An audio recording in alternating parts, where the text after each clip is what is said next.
Today we're going to talk about the derivatives of trig functions. This is going to be the notes part for this lesson.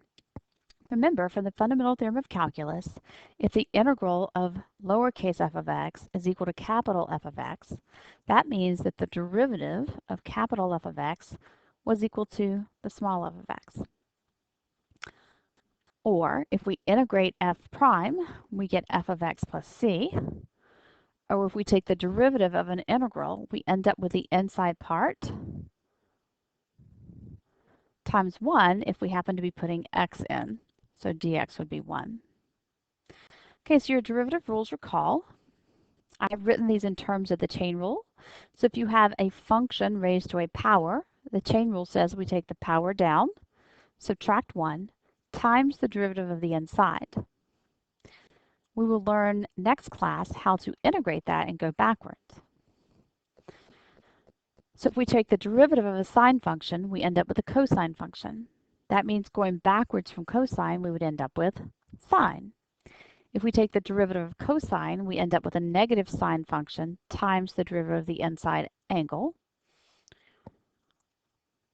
So if we go backwards from positive sine, we would end up with negative cosine. So one way to think of that is that if we multiply it by a negative on each side, the integral of negative sine would be positive cosine. The derivative of tangent is secant squared with the chain rule applied. The integral of secant squared then is tangent. The derivative of secant is secant tangent. The integral of secant tangent then would be secant. Derivative of cotangent is negative cosecant squared. So integrating cosecant squared gives us negative cotangent, or integrating negative cosecant squared is a perfect match to give us positive cotangent. The derivative of cosecant is negative cosecant cotangent, so the integral of cosecant cotangent is negative cosecant, or the integral of negative cosecant cotangent would be a perfect match for positive cosecant. You can kind of remember which ones are partnered together based off of your trig identities. Remember that we have the trig identity that's sine squared theta plus cosine squared theta equals 1. We have the trig identity that 1 plus tangent squared theta equals secant squared theta. And the rule that 1 plus cotangent squared theta equals cosecant squared theta. So they're still partnered with the same partners, just not really in the same order you might think of. Now, you're really going to just have to memorize these. You do not have time to discover or discern or figure out what these are on the middle of an exam. You typically have 90 seconds to do a multiple choice question.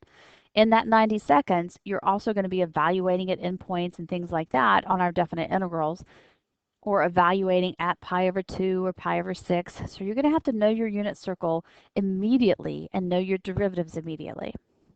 So it's important that you memorize how these go together.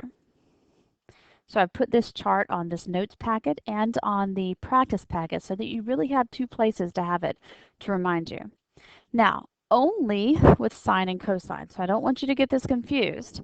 Remember, if we take the derivative of position, we get velocity, and the derivative of velocity is acceleration. That just goes down the list. If I go back up the list, I can integrate and get acceleration integrates to be velocity, which integrates to be the position function. This does not go in a circle. The derivative of acceleration is never going to be position. However, one really cool thing about sine and cosine derivatives is they kind of work the way I did. So remember I from algebra 2 was the square root of negative 1. So I squared became negative 1.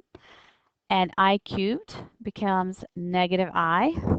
And I to the 4th becomes positive 1. And if you start going around again, you get back to where you started. So really, once you do 4 of them, any powers after that are just repeating the pattern. That's the same way that sine and cosine work, but just these two functions, no others. So you can go down the list and up the list for derivatives and integrals, but you can also go in a circle. The derivative of sine is cosine. The derivative of cosine is negative sine. If I hold that negative, the derivative of sine would be cosine, but it had a negative in front. So the derivative of negative sine is negative cosine. Similarly, if I hold the negative, the derivative of cosine is negative sine, and that's why it comes out to be positive sine. And it starts to repeat the pattern because once again, the derivative of sine becomes cosine. So it goes sine, cosine, negative cosine, and the derivative of negative cosine is positive sine. If I integrate, it works the same way. Negative cosine goes negative sine becomes positive cosine becomes positive sine goes backwards to be negative cosine. So one way to remember, just to write at the top of every trig test that you're taking, is it's South Carolina, South Carolina. So SC, negative S, negative C. And it goes both ways. So up for integrals, down for derivatives, but you can circle around to keep it going whichever direction. So if I'm doing derivatives, it will be sine, cosine, negative cosine, sine, cosine, negative cosine. If I were integrating multiple times, it would be sine becomes negative sine, cosine, sine, backwards. So this is actually a really nice one to use. We'll give a smiley face for that rule. Okay, so for examples, all of your other rules still apply. So power, product, quotient, none of those have gone away. Chain rule still applies and it is used very frequently with trig because of the fact that the angle, the theta, inside of a sine or cosine is rarely just plain x. So in this case, if we're taking the derivative of y with respect to x, we hold the 2 because this is not a product rule. Multiplying by a constant is not a product rule. We hold the constant. And the derivative of sine is cosine. So if you want to make your list on the side of the paper, so it's there with you. So now this time we're going to introduce parentheses because we want to remember that that's really a composition. 2x is inside of sine. So the derivative of y with respect to x is the derivative of the outside, which is cosine of the angle 2x, times the derivative of the inside, which is outside of those parentheses. So the derivative simplified is 2 cosine of 2x. Similarly, I'm going to introduce parentheses to represent the interior part of the function. So the derivative of y with respect to x says I hold the 2. I take the derivative of sine where I get cosine of 2x times the derivative of the inside by the chain rule. So my simplified answer is 4 cosine of 2x. Okay, now for ones like this, you'll notice that when you put this into the calculator, let's just say you were going to put this into y1, you're not able to put sin squared as a function and then put an x in. What you're actually putting into your calculator is the sine of x, and then that function is what's actually being squared. This is a shorthand notation. It's not a notation you're ever going to see on the calculator itself. So when you think about doing this derivative, you want to remember the way that that would go in, that it's really a rewrite. This is really the meaning of this. It's sine of x times sine of x. So I'm going to use the power rule for the outside to get 2 sine of x to the first power. So I've done the power rule only. Now I'm going to take the derivative of sine, in which case I get cosine of x. And then I can take the derivative of the angle, which in this case happens to just be 1. So my derivative can be 2 sine cosine, or by the trig identity, 2 sine cosine. My double angle identity is sine of 2x. So both of those could be your multiple choice answer. If I were doing an FRQ, I could leave my answer as it is here. But on a multiple choice, I must be prepared to look for either one of these answers. So it is crucial that you go back and review those trig identities and your unit circle information. So again, if I want to rewrite,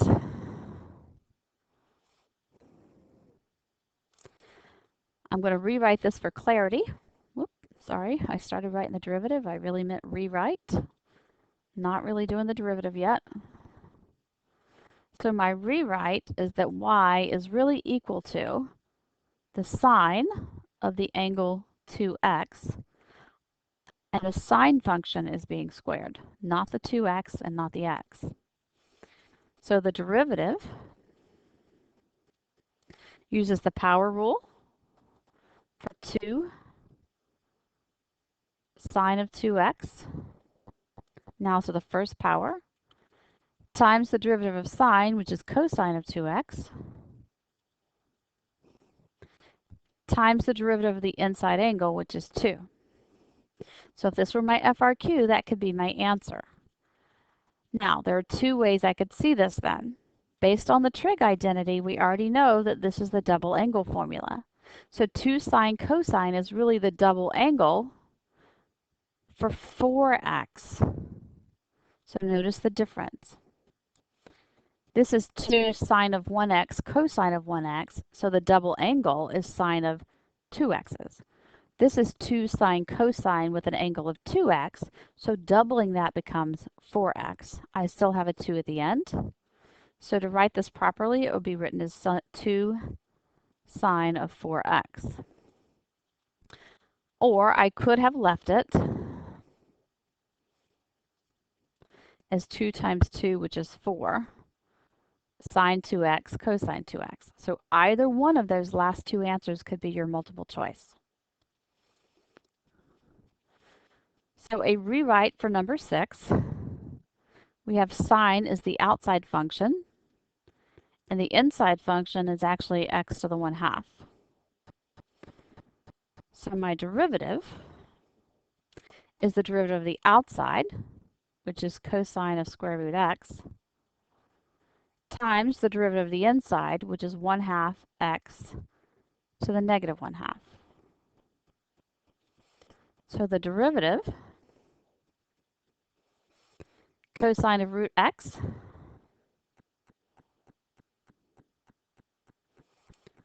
over the 2, and since this is a negative power now, it belongs on the bottom.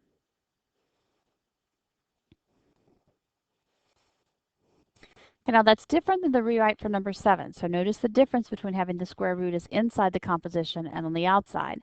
In this case, my rewrite is that I have the sine of x function composited inside a 1/2 power.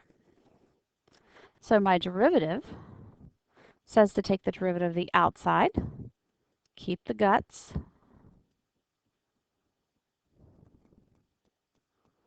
so that's just my power, times the derivative of the inside, which is cosine of x.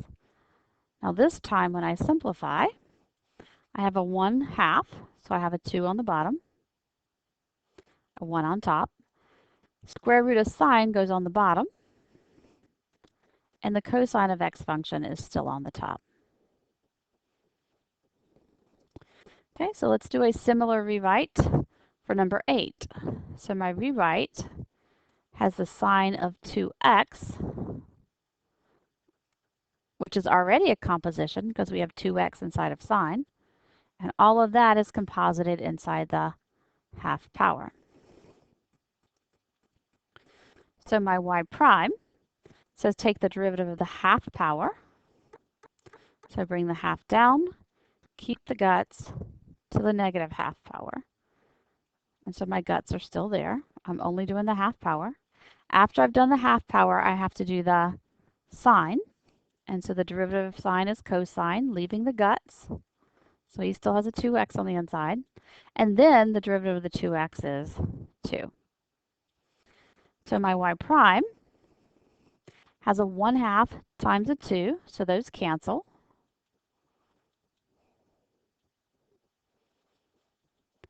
And then I have a cosine of 2x, and this square root is going to belong on the bottom.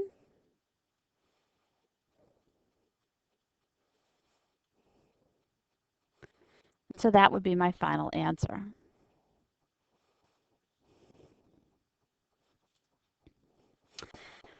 For the next problem, we have to remember that just because we started a new unit that has some trig in it, we still have to follow our other rules. So we still have a product. So my product derivative for 3x would be 3, and for cosine of x, it would be negative sine x. And remember, the product rule is wife swap. So dy dx is 3x times the negative sine x plus 3 times the cosine of x. So my final answer could be written as 3 cosine of x, because it's a positive, minus the 3x sine x. And you'll typically see the multiple choice written with the positive minus the negative, not the other way around. Now, one thing I want to make sure I point out to everyone today, if you were to write something like this, that would be 100% incorrect on the AP exam and definitely on your tests and quizzes. Notice what's wrong with this. Cosine of nothing,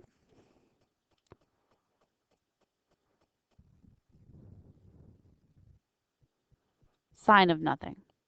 So you can't have cosine or sine of nothing and that be an actual valid statement. If you tried to put that on your calculator and press enter or even graph it, it's going to tell you you're missing. As a matter of fact, your calculator is even going to try to remind you to put something there. So those are wrong. Please, please, please don't do that anywhere on your paper. Okay, so we have a product again. For my product, the wife of sine is cosine. The wife of cosine is negative sine, and we're going to wife swap. So we get sine times negative sine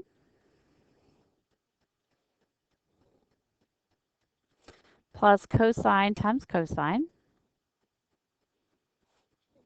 So one option for this answer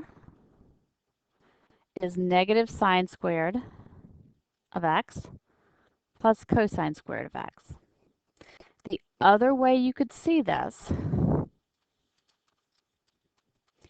is using the double angle trig identity, and cosine squared minus sine squared is the same thing as cosine of 2x. Know your trig identities for the ones that are on your sheet. So you really just need the Pythagoreans and the double angles for your identities other than your basic trig functions. Okay, so once again, we have a product. The derivative of t in terms of t would just be 1. Derivative of cosine would be negative sine, and we're going to swap. Product is always a plus.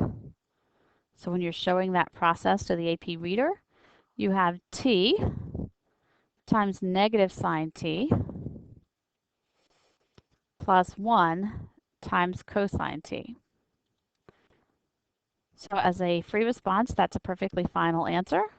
On a multiple choice, you would see the positive cosine of t minus the t sine t term. So this would be my FRQ versus my multiple choice.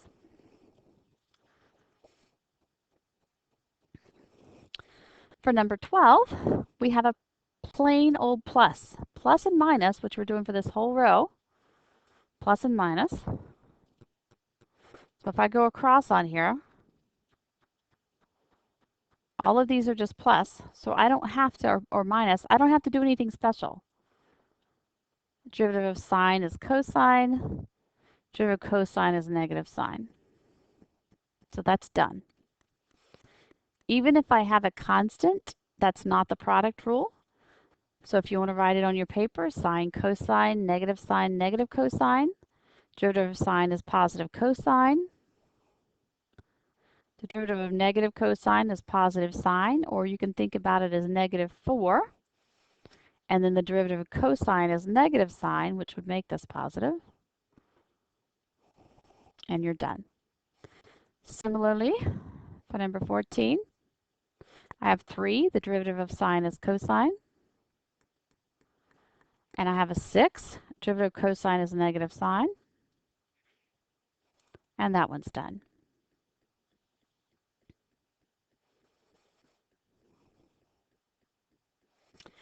Okay, so again, we have a composition, so I'm going to do my rewrite. My regular f of x is the function cosine of x, composited inside the half power. So my derivative with the chain rule is 1/2 cosine of x to the negative half. So just the power, leave the guts, times the derivative of the inside, which is times negative sine x. Okay, again, be careful. If you write this without the parentheses, it's absolutely wrong. This means you have done the derivative of the outside minus sine of x. You didn't multiply. You must use parentheses for multiplication. So my f prime of x rewritten would be a negative sine x on top, the 2 on the bottom, and the square root on the bottom, composited with cosine of x. Now for number 16, this is easier to simplify if you rewrite this and think of it as the tangent. Obviously it's been composited, but the square root of 5 is a constant times the square root of x, which I would write with a power. So square root of 5x is the same thing as the square root of 5 times the square root of x. That's an algebra rule from Algebra 1. So now we're going to take the derivative of the outside, which is the tangent, and the derivative of tangent is secant squared. That square has nothing to do with the inside theta. It's squaring the secant, not the inside part.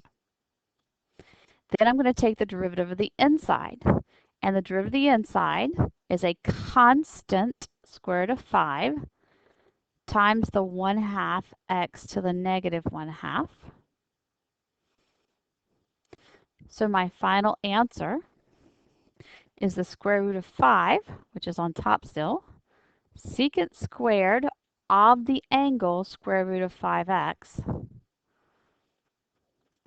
5x all inside the square root, over 2, and over the square root of x. That's the simplified version. So it was easier to do this if you split this out instead of leaving it together, because the unsimplified version would have put square roots of 5 and 5's on the top. It would have needed to be simplified. Okay, we got another rewrite. So this is the cosine composited with 2x as the theta, all inside of a cube root, which is the 1/3 power. So my y prime is 1/3 cosine of 2x to the negative 2/3, which is just the derivative of the outside. Then I have to do the derivative of cosine, which parentheses is negative sine 2x because I keep the theta. And then I do the derivative of the final inside part of the lollipop, which is 2. So that would be fine as an FRQ answer, but as my multiple choice, which is usually how you would get this question, I have a negative and a 2 and a sine of 2x and then a 1 technically all on the top. So negative 2 sine of 2x is on the top over a 3, and the cosine of 2x to the negative 2/3 means it's on the bottom. So I have cosine of 2x to the 2/3. You do need to understand what that means, and roots of trees are always under the ground. That means the 3 from here is the cube root, and this square is squaring the cosine function, so cosine squared 2x. So be able to do your exponential rules for algebra. So if I rewrite number 18, this is secant of the function 2x plus 1, all raised to the 3rd power. So my derivative is the power rule, holding everything else the same,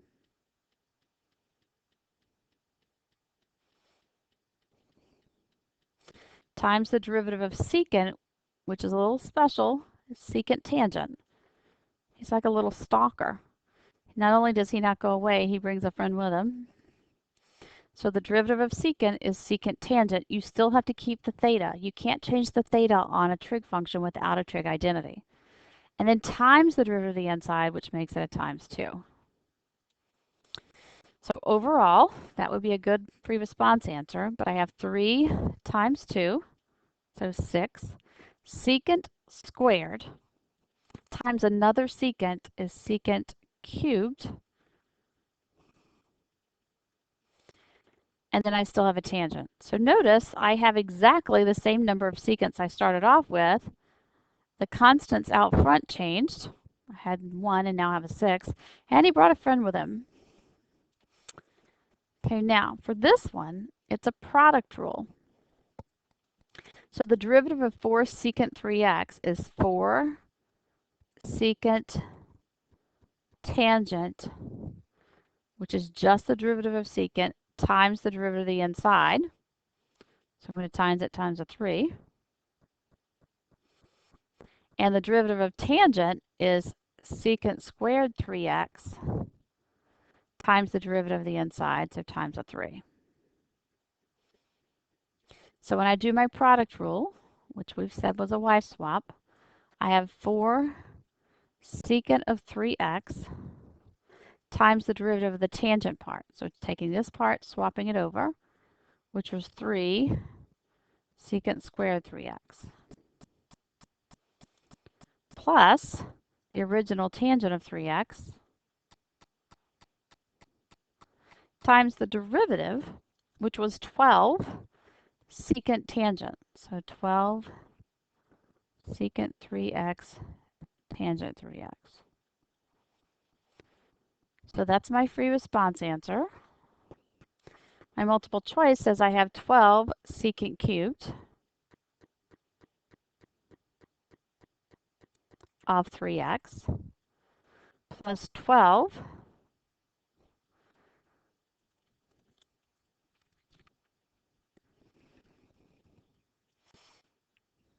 secant of 3x, and then tangent times tangent makes tangent squared. Oops.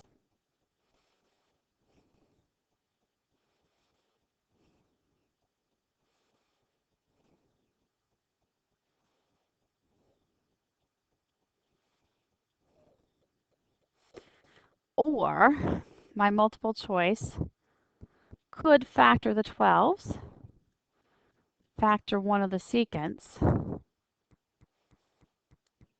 and leave us with secant squared 3x plus tangent squared 3x, which is not a trig identity. Remember, the trig identities are sine squared plus cosine squared, or 1 plus tangent squared, or 1 plus cotangent squared. So secant squared plus tangent squared is not an identity. Okay, so we don't want to forget that we do have quotient rules. So I have my high and my low, which makes the derivative of high the derivative of sine, and the derivative of low the derivative of x. And I do my rhyme. The derivative is low d high minus high d low over the square of what's below. So that would be my free response answer. I would not simplify at all. Done. If it were multiple choice, I would have this as x cosine x minus sine x all over x squared. And remember, if it doesn't factor, it doesn't cancel. So you may not cancel this. It's inaccurate to do so. Similarly, but I wanted to point out a lot of you are doing your quotient rule a little bit backwards. So how important it is for you to get this in the right order and how helpful it is to have that mnemonic device. So I'm really doing the exact same two functions, but if I change the order at all, the d high is going to be 1, the d low is going to be cosine, And this comes out as a drastically different derivative. So in this case, low d high minus high d low over low low isn't just backwards on the top, which is true. It is definitely the opposite direction. Notice that you have completely different denominators now. So it's extremely important that you get both the order of the numerator correct and the correct denominator part. So please use the mnemonic device. You would see this written as sine squared x to represent sine of x all squared. So now we have a product again. So the derivative of x cubed is 3x squared. The derivative of sine squared, remember I'm going to rewrite this as sine of x all squared. So I can tell that I need to do a chain rule that makes this 2 sine cosine, because the 2 comes down sine to the first power times the derivative of the inside, which also could be written as sine of 2x with the trig identity. So there's two ways that this could look. I have x cubed times the 2 sine cosine plus 3x squared times the sine of x, which could simplify out to be written pretty much like it is, 2x cubed sine of x cosine of x plus 3x squared sine of x, which on a multiple choice, I could then factor out an x squared and a sine. That would leave me with a 2x cosine of x plus 3. Or if we had used the double angle instead, that would replace this part to be x cubed sine of 2x plus 3x squared sine of 1x. So in that case, the only thing that could be factored would be the x squared. And I would be left with x sine of 2x plus 3 sine of x. So this could look two different ways. Okay, for this one, I really wanted to point out for 23 and 24 the difference between having a secant with an x squared inside and having a secant of x function all being squared.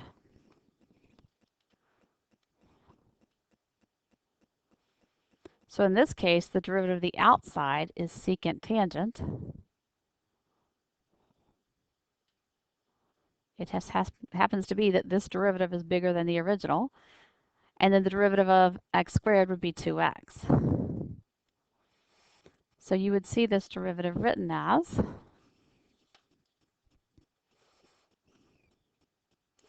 2x secant x squared tangent x squared.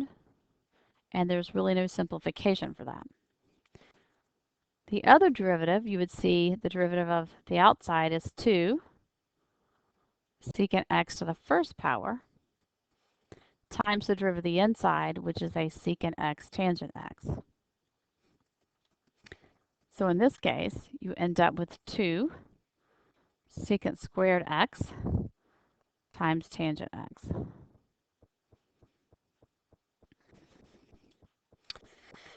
Okay, for 25, students tend to miss this type of question more frequently than others because they think of it as multiplication when it's actually a composition. And the reason they do that is because students have bad notation to begin with.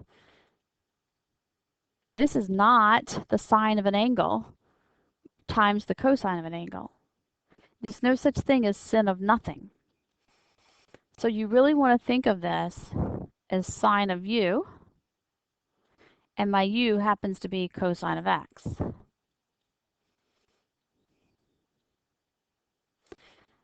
That means that the derivative of y with respect to x is the derivative of the outside, and the derivative sign is cosine, keep the guts, times the derivative of the inside. But now we know that the derivative of u with respect to x is negative sine x. So my derivative of y with respect to x is cosine of u times negative sine of x. So the derivative of y with respect to x is negative sine of x times the cosine of u, which is negative sine of x, times the cosine, and I have to put the u back because my goal is to get the original derivative and my u. So I have a cosine of cosine, and that just really messes people up. They don't want cosine to be taking the cosine of himself. Okay, so for 26, notice the difference between having sine of cosine and sine times cosine. This is a product. The derivative of sine of 2x is cosine of 2x times 2. The derivative of cosine 3x is negative sine 3x times 3. So I wipe swap for this one.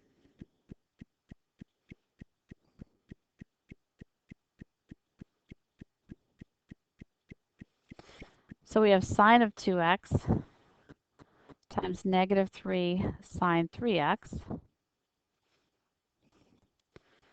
plus cosine of 3x times 2 cosine of 2x.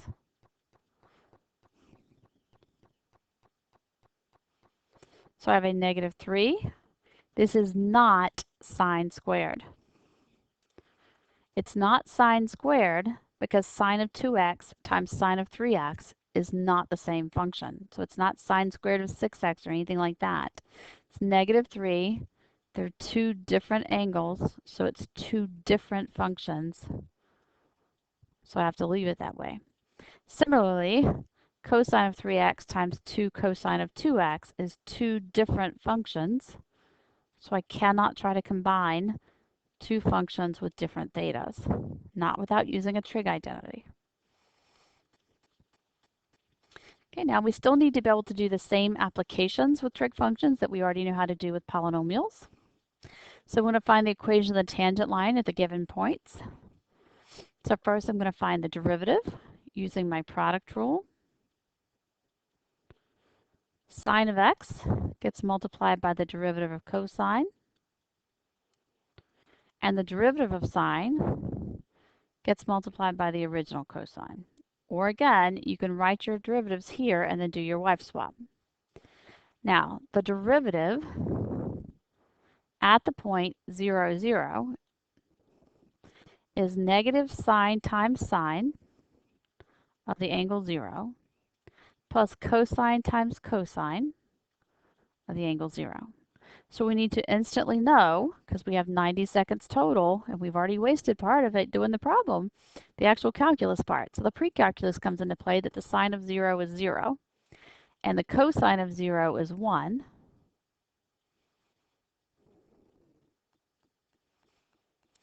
So now I have the derivative of y with respect to x at 0, 0 is just 1. So that's my slope. So now I'm going to use point slope form so that y minus 0 equals 1, x minus 0, which is my final answer. On a multiple choice, it would probably read as y equals x. Okay, so I have my high and my low. My d high is 2, and my d low is negative sine x.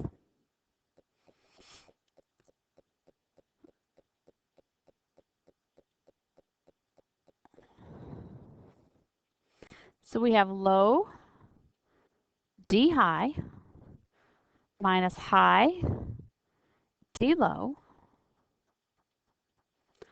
over low low.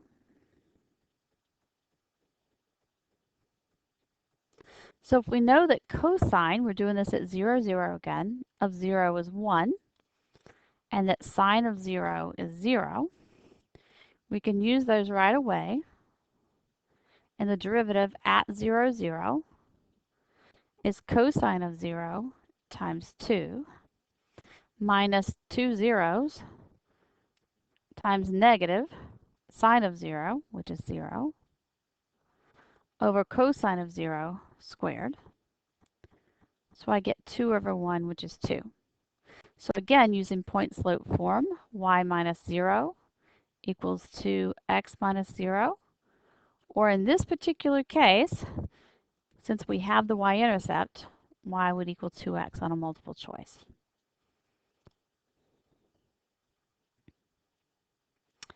This next question doesn't ask us for the tangent line, it asks us for the line normal. The line normal to the graph,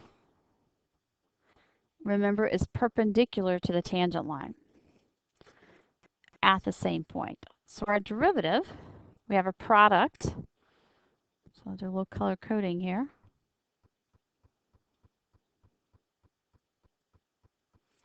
So I'm going to keep the 2 sine of x.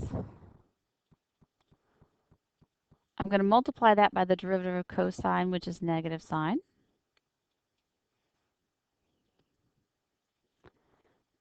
Plus, I'm going to take the derivative of 2 sine to get 2 cosine of x. And multiply that by the original cosine.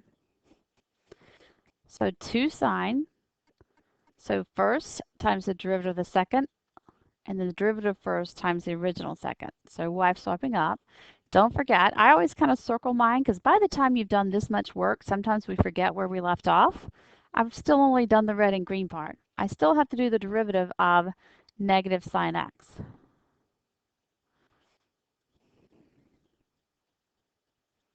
So the derivative of the negative sine x is just negative cosine x.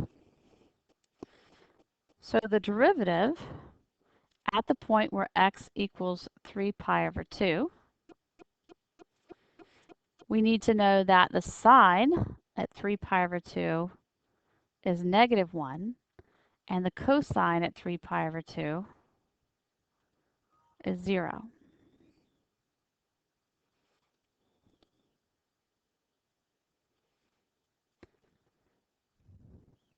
So we have a negative 2, sine times sine, which is sine squared of negative 1,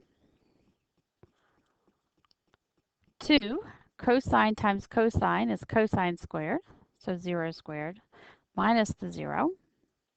We have to be very careful. This doesn't become a positive. This square cancels this negative, so we really have negative 2 times the square, and then these are zeros. So we actually still have a negative 2. Now, in this particular case, they didn't give us the point.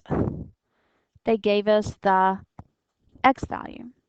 So if x equals 3 pi over 2, the original function is always my y value. That means I need to know these 3 pi over 2 values that we have here. So that makes it 2 sine cosine minus sine. So minus a negative 1 is actually a 1, so the point is 3 pi over 2, comma 1. Now we're looking for the normal line, so the tangent slope is negative 2. That makes the normal slope the opposite reciprocal. So y minus y1 equals m x minus x1.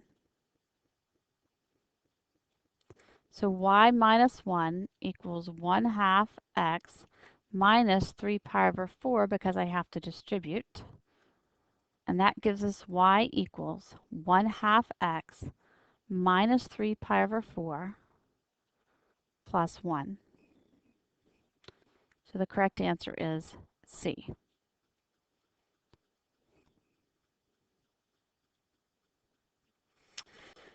Okay, so we still have to understand implicit differentiation.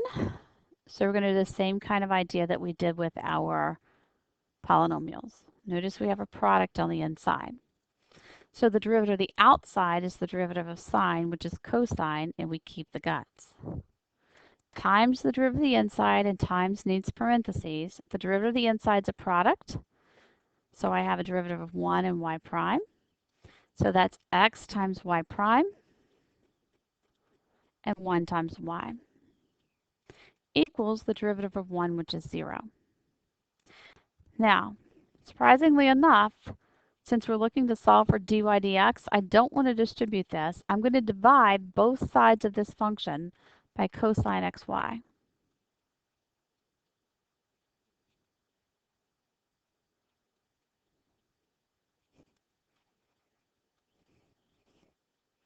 So now I have x times y prime plus y equals 0. So x times y prime equals negative y. And y prime, which is dy dx, is now equal to negative y divided by x.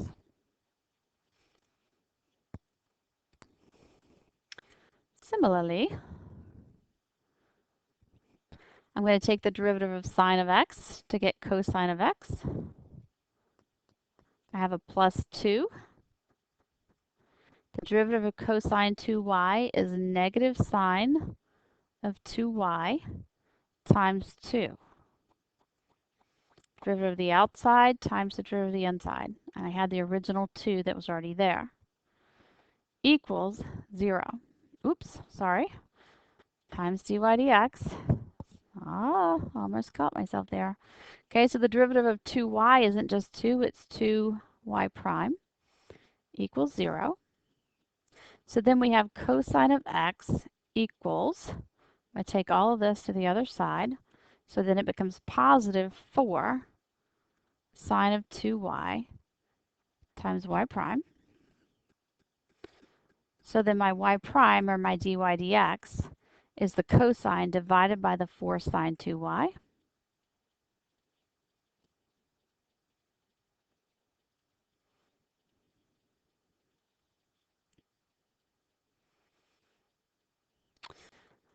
For number 32, they are asking us for an implicit differentiation again because we're blending x and y's. They did very kindly give us the x and the y, and that's going to make this a little nicer. Let's give it an official smiley face. There we go. So we have a product. So we keep and swap up with the wife swap derivatives. So I'm going to keep the sine of pi x. And if I keep that one, I have to do the derivative. So the derivative of cosine is negative sine pi y times the derivative of the inside, which is pi dy dx, plus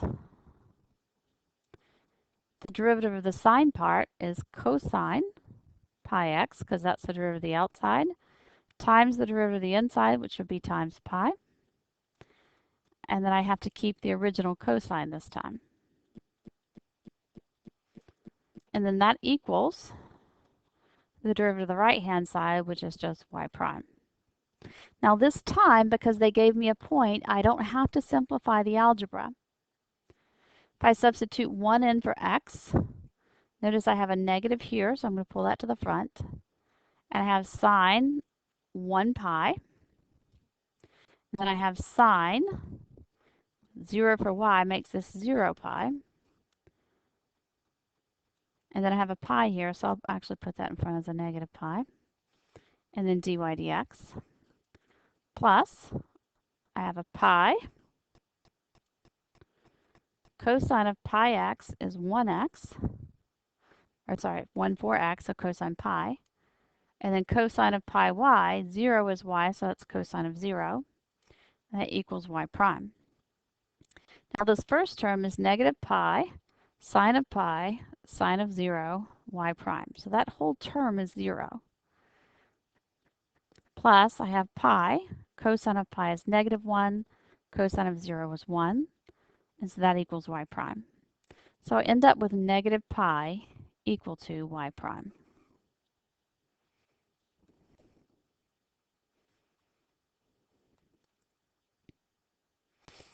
Okay, for this next one, it says at time t seconds, the center of a bobbing buoy is 1/2 sine t meters above or below the water. So t is positive, so we're going to look here. And the sine function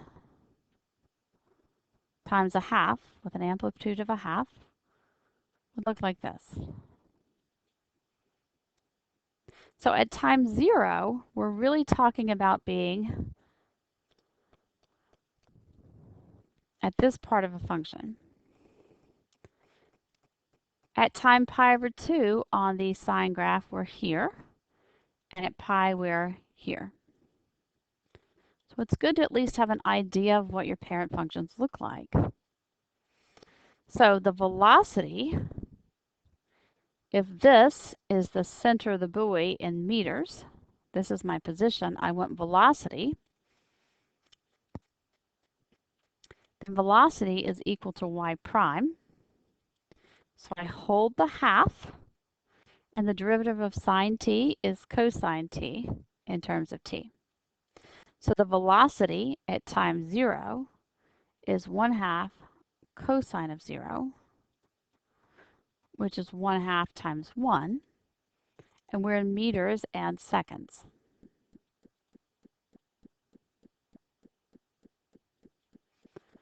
And that would make sense with our graph that we have an uphill but smaller sloped velocity. The velocity at pi over 2 would then be 1/2 cosine pi over 2. Cosine pi over 2 is 0, so that's why the velocity at pi over 2 is 0 meters per second, which we can see here. The velocity at pi is 1/2 cosine pi. Cosine pi is -1. So the velocity at time pi is -1/2 meters per second, which does correspond to our image of the graph where these two have the same slope, but one's positive and one's negative. So we have an uphill motion, a reach of the peak at the top of the wave, and then the downhill motion for the buoy bobbing up and down. Okay, our final question is using the calculator. So we want to have some reminders about how that should look. Using the calculator means that you should not be doing your derivatives and integrals by hand. So in this case, it says a particle moves along a straight line such that any time t greater than or equal to 0, its velocity is given by this function. The velocity is given. For what values of t is the particle speeding up? Speeding up means that velocity and acceleration have the same sign. All I need are the velocity values at pi over 6 and the acceleration value at pi over 6. I need the velocity at pi over 3 and the acceleration at pi over 3. I need the velocity at 2 pi over 3 and the acceleration at 2 pi over 3. That means that I'm going to place that velocity function, since I'm using it over and over the same function, into my calculator as my y1. So I'm going to place that in there as sine of x over cosine 2x. So you can see how that would read on my calculator. I'm then going to use the y value at pi over 6. So I'll use alpha to get my y1 at pi over 6.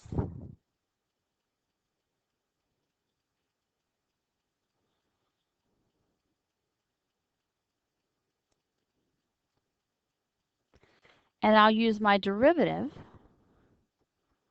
of the y1 function that I've already typed in. I won't retype it over and over at pi over 6.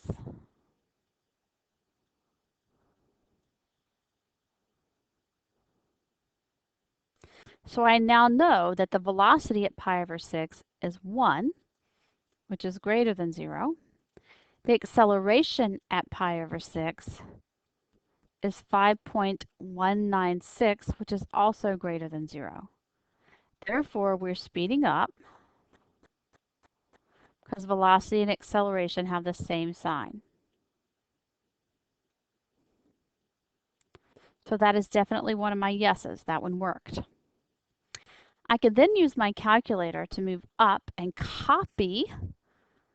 So I just highlight the y1 pi over 6 and press enter. And I change the pi over 6 to a pi over 3.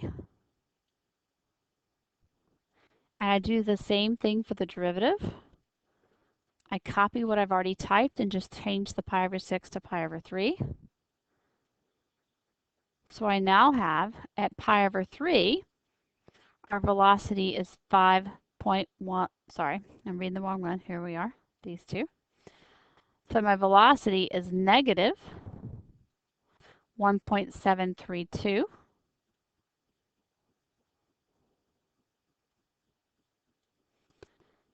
And my acceleration is a positive 5.000. So that means we're slowing down because velocity and acceleration are the opposite signs. The question asks us which of these is it speeding up. So that's a no because we got the opposite signs. Then I'm going to copy the y1 again and change it to 2 pi over 3. So I can insert a 2 in front of the pi. And then do the derivative again. And this time do that at 2 pi over 3 by inserting a 2 in front of the pi.